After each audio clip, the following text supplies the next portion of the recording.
How's it going, ladies and gents? KJ Kid here, back at you with another video. It's been forever, but I felt like I needed to make this video because, there's plenty of people nowadays getting into the PC gaming realm of things. So I just want to get this out there and help more people understand like how to use the systems that they have when, the majority of people getting into PC gaming probably doesn't know how to build one and probably doesn't know the softwares to use.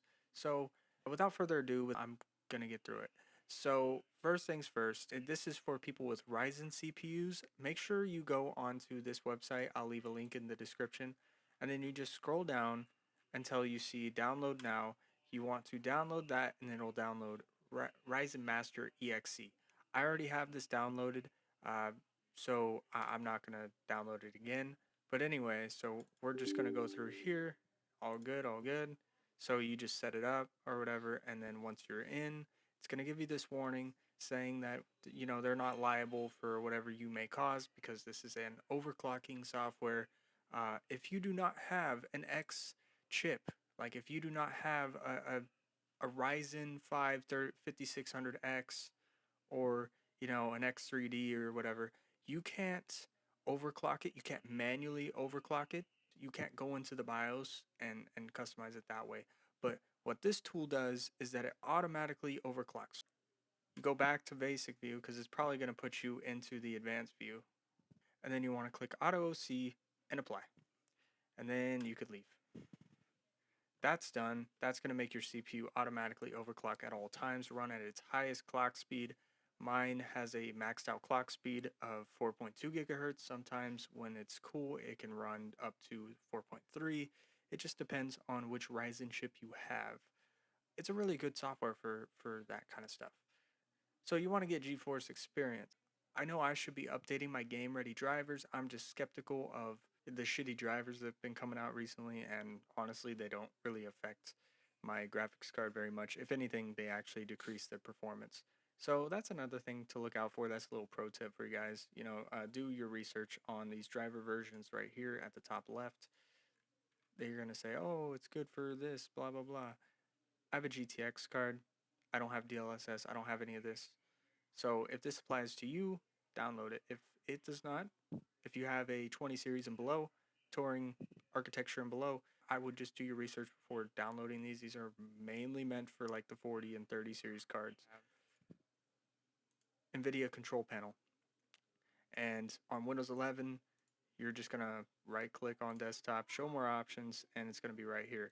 On Windows 10, you literally right click and it'll be right there. But Windows 11 tries to be special, it thinks it is, so that's the kind of shit you have to put up with. So this is actually the biggest thing here. This is the hugest thing. This is what's going to make it to where your graphics card outputs the highest performance. Now, of course, at this point in the video, you guys already know that this is only for Nvidia users. I probably should have disclosed that in the beginning. I will. I will. Every time you update the driver in GeForce Experience, it is going to reset itself. So you want to make sure you do a custom installation with installing new drivers. And after you click on custom installation, you got to click on clean installation, and it completely wipes all the old settings, but it makes your experience much more smoother and it doesn't add up in the background. It deletes all the data from before and it restarts. Heavily recommended. Okay, you could probably do it the first three times that you update your driver, but I honestly recommend you just make a habit out of doing it every time to make sure, especially if you have a lower end system, a more budget friendly system, then you might want to make sure it's clean all the time. You want to make sure you have a clean installation all the time. First things first, it's probably going to have low latency on off, right? The little green thing right here tells you this is what is default. So you want to turn that on because there's really no point to have it off unless your specific game, which we'll get to this, but unless your specific game has a reflex mode or a low latency mode in the game settings. So after that, you guys want to go to power management mode right here. This is dependent on your cooler. Now, okay, if you guys have MSI Afterburner, I recommend. If you guys don't have MSI Afterburner, I recommend that you guys download that. I'll leave a link for that in the description as well. It so you can benchmark a couple games and see how your GPU runs and your CPU runs, how what the temperatures are with those things, because that's a huge factor. But for me, I play it safe because my GPU has a pretty shite cooler on it, so I do adaptive on for just about every program. These are the global settings. I'll get to the program settings in a second. So next thing you want to do is make sure your shader cache size is unlimited. This makes it to where games aren't going to stutter as much. They might stutter at first because they're compiling shaders into the cache, but you want to make sure that this is on unlimited. This will help in games like Warzone and bigger games that have a huge shader cache, maybe even like Last of Us or newer games of that sort. So, okay, so once you have that, you want to go to texture filtering, quality, and select performance. High performance and performance perform very similar, and I would do performance. If you're really having trouble and you're trying to squeeze out the most out of your GPU, uh, like a 900 series and below type NVIDIA graphics card, then by all means, it's okay to go high performance. This is just my preference, but I do recommend one of these two performance settings. You could try them both for yourself and see for yourself, but I choose performance. A quick tip here is for DSR factors, you want to click on this. If you have a 1080p monitor, you could play at a higher resolution without having to worry about buying a new monitor for that. All you gotta do is select 1440 right here. You don't have to select them all.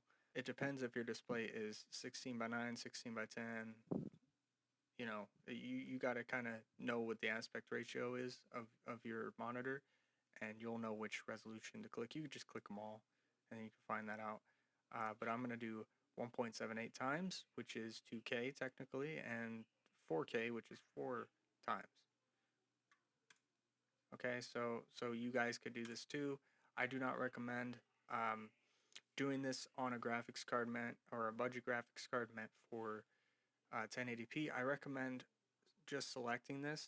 If you're playing an older game, like on The Sims, I like to play at 1440 on my 1080p monitor because you know how those older games have pretty shite anti-aliasing. Well, this still helps. This is like really good quality anti-aliasing.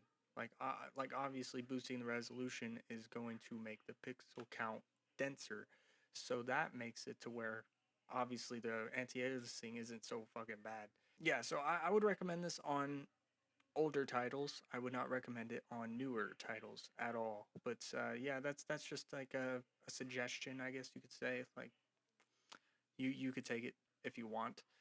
So for program settings, let's say you're playing Forza Horizon 5. So okay, for example, I have a GTX 1660, DDR5, no Super, no TI, just a 1660. What I usually do for Forza Horizon 5, you just want to go based off the title. This title does not have a low latency reflex mode for it, like COD does. Um, so I'm going to keep this on. So if this was Call of Duty Warzone, which I do not have downloaded right now, I could actually turn this off because it has reflex mode built into it. So I would turn that off for COD or any game that includes NVIDIA reflex mode in the settings. So yeah, you can keep this on for games that don't have that feature.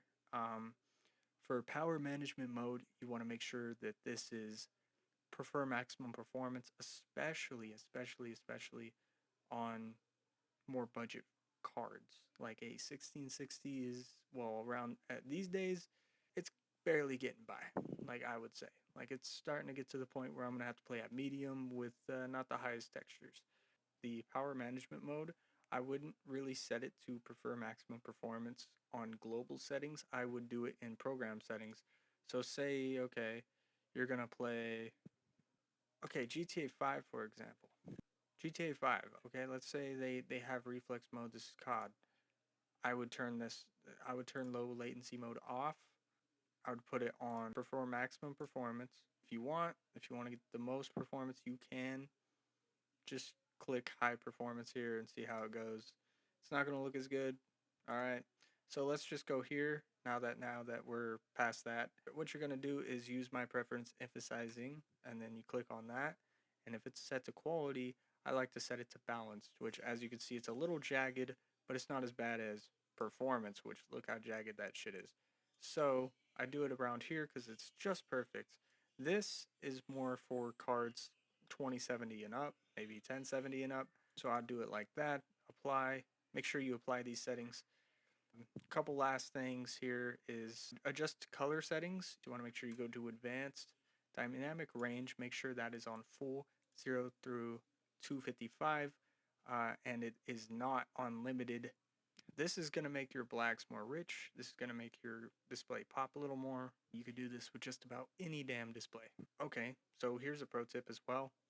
If you are playing with a DisplayPort and a high refresh rate monitor or of some sorts, and it's a pretty mainstream monitor like an MSI or an LG or an Asus or something along those lines, you have the option to set up G-Sync right here. You enable G-Sync, G-Sync compatible, and enable it for windowed and full screen mode. I like doing this because it prevents screen tearing and it provides a pretty low latency experience.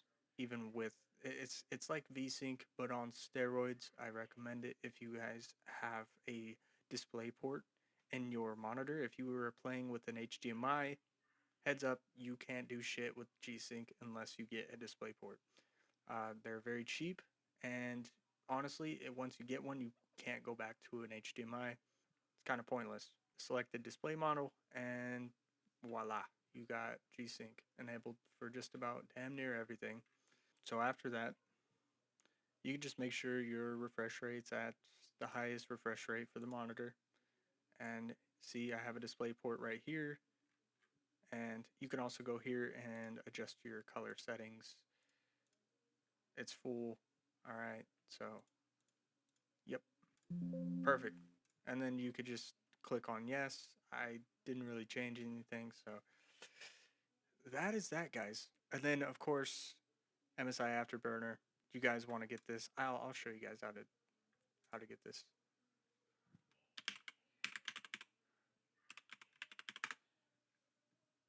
Okay, you just click that in, and then you just download it right here, and then you could set it up. It's that simple.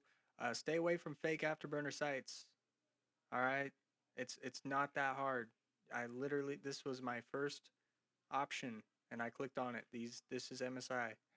Just trying to look out for you guys. All right, just don't click on the fake sites. That's said and done. You could just click on this. You could watch another video telling you how to set it up. This is how you set frame caps though, right here. Frame rate limit, I could set the frame cap to 60 frames per second, and that'll give my CPU a little breathing room and keep my GPU pretty cool and the frame time stable. So that's definitely a good option here. The games I've been playing recently though, like COD, not really intensive for my GPU, so I could play at my full refresh rate for my monitor. And also you could also overclock your card if you want. I have a couple profiles here. Profile 1, you can up the clock. I don't really recommend doing this unless you see a video on what you're doing. So yeah, I keep it how it is. It's already overclocked out of the box. It's a Gigabyte OC model, so it's already at a higher clock speed than stock. But it can actually go up to 2,000 megahertz with no problems on some titles. On other titles, it will crash, but that's just for mine. It don't really matter. A couple other tips and tricks for titles running better. Obviously, I hate when people say this, but it needs to be said. It needs to be clear that yes, you're gonna have to lower some of your graphic settings, like ambient occlusion, shadows. Um, hopefully not textures, but maybe even textures. Just dumb it down. I don't like saying this, but I'm serious. This does increase performance. I know it's obvious. I just have to get that out there. So if you guys want to learn how to use MSI Afterburner and actually start showing the on-screen display at the top left of your screen. Be sure to watch a tutorial on that. I do not have one out. I don't usually do tutorials. I just feel like this is necessary for me to give out what I normally do for my gaming setup, because I have a more budget-friendly card, and nowadays I feel like more people need this video than ever. Uh, unless of course you get one of those AMD cards and you save your damn money and you have a shit ton of performance like 6600 XTs, etc. 6700s. Great cards, great cards. Anyways, without further ado, KJ Kitty, have a great day, seriously, and peace out. Like if you want, subscribe if you want. I'll try to be consistent, but no promises. See ya.